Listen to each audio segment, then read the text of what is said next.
Jika jantung adalah gudang, maka pembuluh darah adalah mobil yang mengantarkan barang keluar masuk gudang. Ada mobil yang bertugas mengirim barang keluar gudang. Ada pula mobil yang bertugas mengembalikan barang kembali ke gudang. Mengenal pembuluh darah. 1. Panjangnya bisa melingkari bumi. Jika seluruh pembuluh darah yang ada di tubuh kita disatukan, bisa melingkari bumi.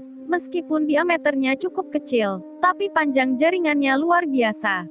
Menurut National Institute on Aging, NIA, di Amerika Serikat, jika diurai menjadi garis lurus pembuluh darah kita lebih dari 60.000 mil atau sekitar 96.000 kilometer panjangnya.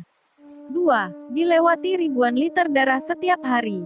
Pembuluh darah bekerja memompa berjuta-juta barel darah sepanjang umur kita. Setiap hari, jantung kita memompa sekitar 1.800 galon darah melalui pembuluh darah tersebut. 3. Tiga jenis pembuluh darah. Pembuluh darah bekerja di tubuh kita sebagai sebuah tim. Ada 3 jenis pembuluh darah yaitu arteri, kapiler, dan vena.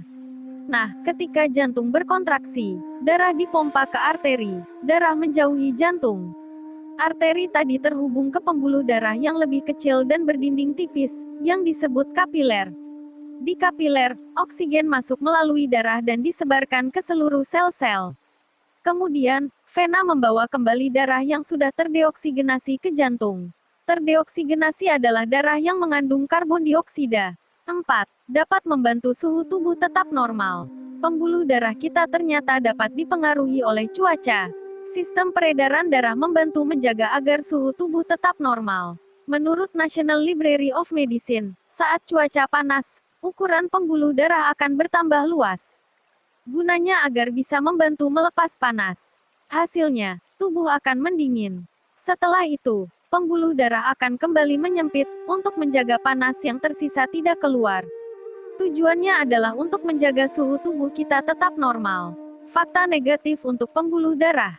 Makan es bisa membuat pembuluh darah mengerut. Jika teman-teman makan es, lalu kepala terasa pusing, ini ternyata ada penjelasannya.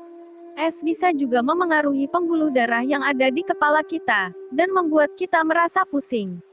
Ketika sesuatu yang dingin menyentuh langit-langit mulut yang hangat, pembuluh darah yang ada di sekitarnya akan mengerut.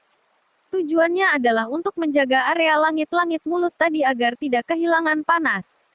Setelah itu, pembuluh darah pun akan rileks kembali untuk memulihkan aliran darah. Proses ini memicu nyeri yang kita rasakan sebagai pusing atau kepala berdenyut. Ini terjadi selama beberapa menit sampai tubuh bisa beradaptasi dengan perubahan suhu yang mendadak tadi.